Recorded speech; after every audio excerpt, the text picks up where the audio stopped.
Well, they're coming from near and far. In this case, really, they're coming from far away in both cases. Whether you're a Minuteman fan or maybe a Wildcat of Kentucky fan and you can't get into Rupp Arena, you can get in to the Palace of Auburn Hills because our nightcap tonight in the DirecTV Grade 8 Game 2, the top team in the country, Wildcats of Kentucky, take on the Minutemen of Massachusetts. Welcome back, everybody. Brad Nessler and Dick Vitale. Well, our first game tonight we saw an upset. Michigan State picked off 25th ranked Arkansas. Now, though, we get a look at what everybody's been waiting for. Number one team in the country, Rick Pitino's Kentucky Cats, and they're loaded. Well, I'll tell you one thing, Brad. They got the whole package. They have size. They have depth. They have athletes. They have great coaching. They got the full complement. A coach's dream. This Kentucky team will be special. Well, talking about a coach's dream, how about John Calipari? He's got a dream of a player, maybe the best player in college basketball. Well, you talk about offensive and defensive efficiency. It starts with a dominating player. And in Massachusetts, they have a dominating player in Mr. Camby. As we see him right here with the quick jam, showing some emotion. And there's the rejection. He's a human eraser. And now he's going to show his ability to take it right to the goal. He's very quick on the offensive board. There he is with the jam. I'll tell you one thing, Brad. Remember this. 93, Carolina was number one. Massachusetts beat them. 94, Arkansas was number one. Massachusetts beat them. Tonight, Kentucky's number one. Can they beat them? We're going to find out. I'm excited, baby. I can tell. Let's find out how preparations have gone for the Minutemen, and we check in with Dan Bonner. Thanks, Brad. John Calipari's very happy that he's got 7 guys who saw a lot of time last year back this year. However, they're all playing in slightly different positions, so they've been so far this year a little tentative. John Calipari wants his guys to play UMass basketball tonight. He wants them on the floor. He wants them on the board. He wants them aggressive. We'll have to see how it all works out. Now the nightcap, the number one team in the country, the Wildcats of Kentucky against the Minutemen of UMass. And here's how it looks for John Calipari's club. Canby, Bright, Dingle, Travieso, and Padilla in the backcourt. Well, you know, you look at Padilla, he's got to make the conversion from a second guard, a scorer, to handling the basketball. Will they miss Mr. Kellogg? That is a question we'll see tonight. And for Rick Pitino's Wildcats, Mark Pope off to a great start, a career-high 26 points in his last outing. Delk, Anderson, Mercer, and McCarty. He gives him an inside-outside player, Pope. He's able to make the open jump shot. It'll be interesting to see if Canby checks Pope. Frank Scagliotta, Larry Rose, and Steve Gordon are officials. And Rick Pitino in his 7th year in Lexington. John Calipari, his 8th. I'll tell you one thing, Brad. There's a big-time environment about this game in terms of both clubs. It's got that setting of an NCAA tournament game. Canby won the tip. One away. Travieso and Padilla have the ability to make open jump shots, so you have to extend your defense against it. Canby cross-court pass. Tempo really big. It's important for Massachusetts to establish tempo. They want to play a 5-on-5 game more than they want to play up and down the floor. Already down to 10 on the shot clock. Padilla. They're going to have to hustle just to get a shot now. Bright, with 1 on the shot clock, hits a 3. Wow, not a long-range shooter. Dante Bright was All-USA, All-American out of high school. Well, that's the way to start it, I guess, if you're going to use the full shot clock. And now a foul immediately on Padilla. I'll tell you, that wasn't by design, though, because he's not a long-range shooter. He dialed, hey, so I'm going to dial a little ATT, baby. I'm going to go a little long distance. He had 3 threes all of last year. He rifles one up there for the first basket of the night. First basket of the year for Massachusetts. That's right. What a way to open up. Not a bad opening. He opened up with Kentucky. It's not Florida International like that. He's opened up with it. Boy, you're really working. Oh, I'm only teasing. I'm only teasing. Starting on the baseline, and it's swatted away by Canby. Canby's such a rejecter. That's great timing. And Pope knocks one out of there. If they have an opportunity in a running game, they will push it up the court. But if they don't have numbers, they're going to back it out and run a 5-on-5 game. Padilla with Delk on him and a Kentucky man-to-man. Excellent spacing. Look at a man-to-man defense by Kentucky. Again, they use some clock.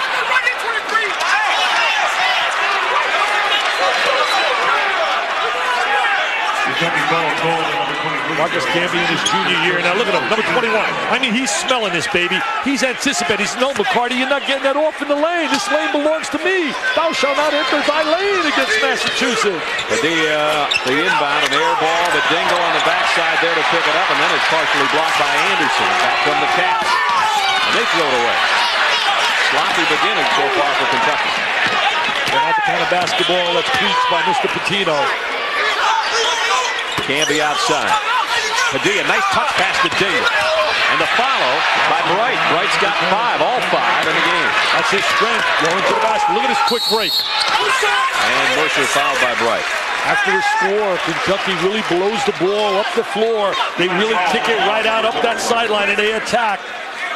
Last year, John Calipari's club opened up 17-1 on their way to a 29-5 mark and won the Atlantic 10 again. Lost to Oklahoma State in the East Regional Final. And, of course, they lose Lou Rowe, their inspiration, and Derek Kellogg, their point man. Lou Rowe had his big day yesterday in the pros. 14 points, 9 rebounds. Plays right here for the Detroit Pistons. Stopped at the hotel before he left on a road trip to say hello to Mr. Calipari. Here's one of the guys everybody's been waiting to see, a freshman. He's the real deal. He's got a world of ability. The one thing with Kentucky, he's just part of the puzzle. That's one of the reasons he decided to be at Kentucky as opposed to being a guy like a Marbury who really all the attention comes his way if Georgia Tech gets beat. Mercer doesn't have to carry the load. There's plenty of load around him. And watching full court pressure, very quick, athletic team on the floor right now. 5-1, UMass. McCarty's so agile for a big player. Both these cuts are so well drilled. He had to give it up back to Dingle. Look at McCarty up on, looking at a 6'10", playing on the open court defensively. He can do everything well for his size, or anybody's size. Could sing the national anthem, too. That's right, and he has. And the shot inside as Camby's got his first bucket of the night. They say he's been dominating play. Look at a steal on the inbound to the basketball. Padilla tried it a couple of times and came away empty. Hey, Massachusetts getting a little bit confident here early in the game.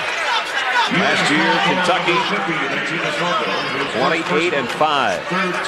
First in the SEC East and then lost to North Carolina in the Southeast Regional Final.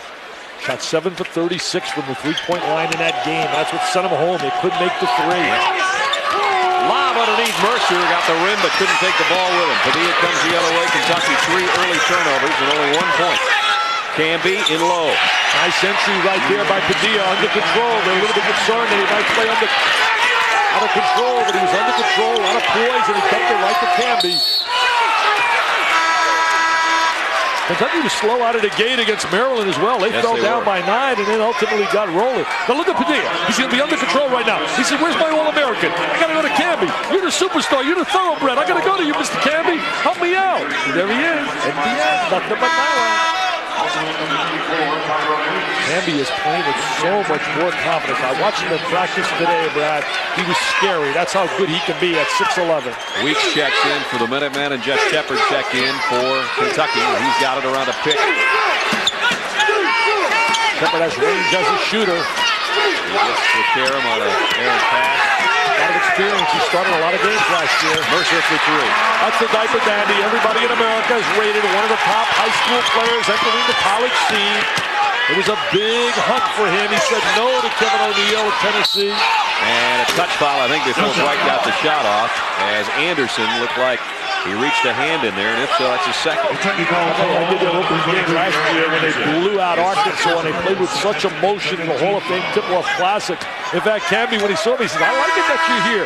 You had the game in '93 when we beat Carolina. You had the game when we beat Arkansas, and now we're going to be ready to beat Kentucky. That one over Arkansas was a no contest here, 104-80. Yeah, it was an M&M right out of the gate. They blew him away. McCarty almost came up with a steal, and Coach Calipari will take it and say, hey, come on, get back here and help out. What a great story today when Pitino was telling us the story at breakfast about the hiring of Calipari. I'll let you document that story. Well, they got down to the point where it was a matter of they could get him, but they needed an extra $5,000, and they didn't have it in the coffers, and Pitino wrote the check himself. You know, at least the guy can let me win. Well, that's cab fare for Pitino. Oh, right now, you got that right. Look at Dante Bright on the baseline. 7-point lead. As Bright already was 7. Tony Delk making that conversion to the point guard slot. Big-time scorers over the 1,200 mark in his career. And we got a foul down low.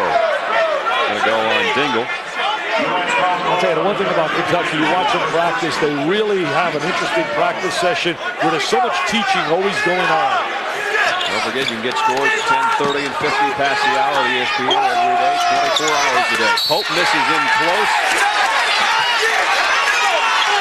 Nice entry, high-low entry. Shepard with that dump down inside. This Calipari in his finest splits tonight. He doesn't want to be out. Well done. Look at the Armani specials this guy's wearing.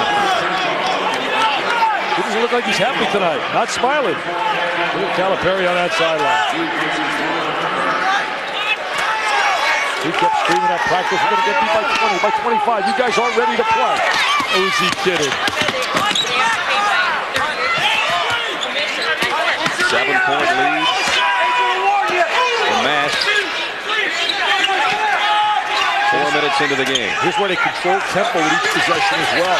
Bright double down low. Nice hustle on defense by the Wildcats. And Tony Delk comes up with a little push. Picks up his first.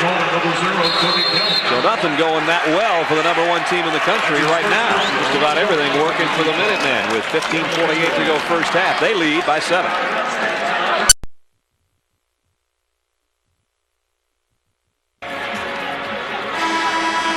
Back at the DirecTV Grade A where it is 11-4 early. And the shooting, Kentucky's just not shooting. They've only got 1 field goal, but only 3 attempts to show for it. UMass 5 of 13. Kentucky rotates out of the man-to-man, goes to the 2-3 zone.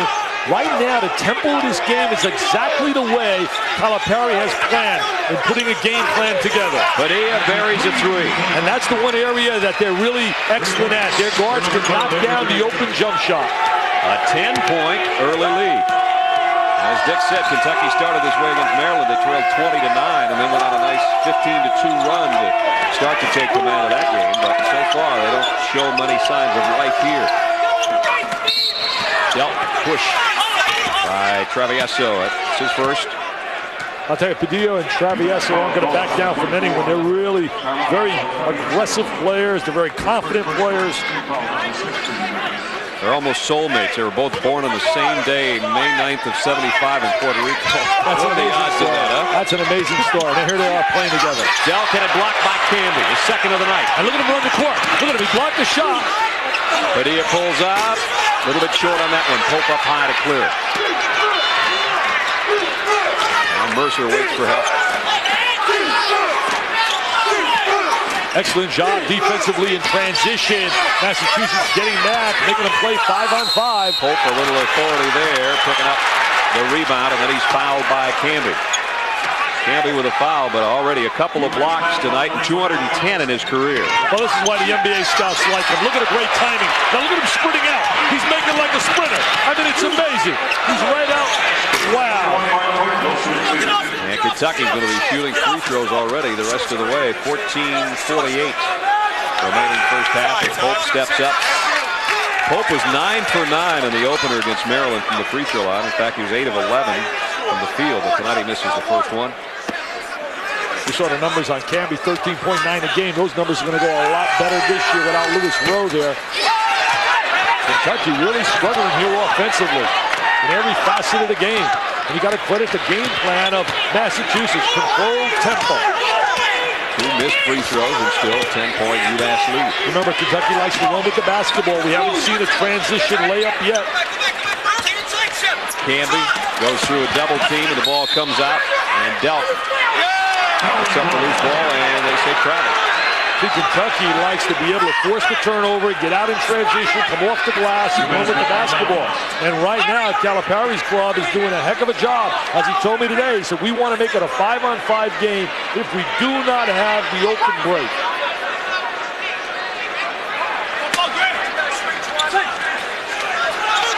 Travieso off the inbound, thought about a jumper over Delk. Bob underneath, that's blocked by Walker. Yeah, good job defensively by Antoine Walker fronting on that situation. Kentucky needs a big basket right here. Somebody's got to step up and want the ball. Tony Delk's got to want the ball. He's their key scorer. He's got to want the rock. He's got to come out and get it and say, I got to make a big play. We need a big play. A foul on Pope underneath. He is prone to early foul trouble, and here he is with 2 in the first 6 minutes. He did not get in foul trouble against Maryland. That's the reason he played so many minutes. Well, the one thing Rick can do is he can go to that bench. He has a lot of people he can bring in with a lot of experience. Here comes Jared Prickett, as a matter of fact, even as we speak of it. Well, Prickett only got 7 minutes in the last game, but minutes are going to change according to the team they play. Kentucky 1 of 5 from the field and 1 for 4 from the line and 5 turnovers. That's not a normal Kentucky outing so far. Oh, what a nice look. Bright. Jeff Shepard can go a mile high with anybody, and he picks up the foul. Hey, no matter what, Peach City High School out here. Peachtree City. Peachtree City, baby, in Georgia. What a name. And Shepard has great legs and tremendous bounce. You're going to watch the dump down by Dingle. He enters into Bright, and Bright's got a great lift as well, but there's Shepard. I mean, they were going up. They are rising, baby. They are playing up there in the sky. Hey, Jeff won the state high jump title about 3 years ago as a high school senior in Georgia. He can flat out get up there. Right from the free throw line. Hey, how good was Dante Bright in high school? Think about this. He made first-team All-American along with Roderick Rhodes, who's not here any longer, Othella Harrington, Jason Sigg, and Corliss Williamson. That was the top 5 in all USA newspapers. Not a bad team. He was on the #1 high school team, too. I mean, last year was on the #1 ranked college team for 5 weeks. Played at Dunbar out of Baltimore, Maryland. They were Michael Lloyd, Keith Booth, now playing for Maryland. Mercer trying to get some motion offensively. They've declined in the number of threes they have shot because of the big guys inside. Prickett had it stripped away by Pitino from behind. 6th Kentucky turnover, and with a 12-point lead, back to